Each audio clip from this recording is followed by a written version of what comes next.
So the plan tonight was sausage and mash for dinner, but we don't have any potatoes at home. But thankfully, before I got this allotment, the person that had it before me planted some potatoes.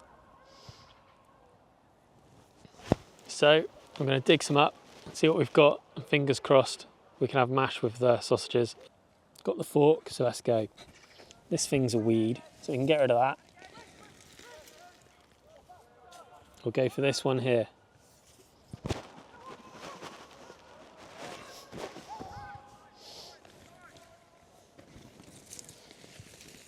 Oh, look at those. So I have no idea what variety they are. They're red. Unfortunately, the fork went through this one.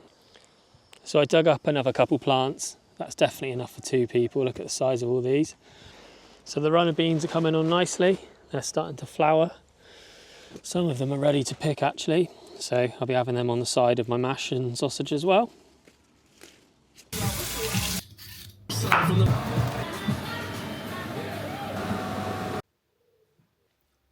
Absolutely unreal.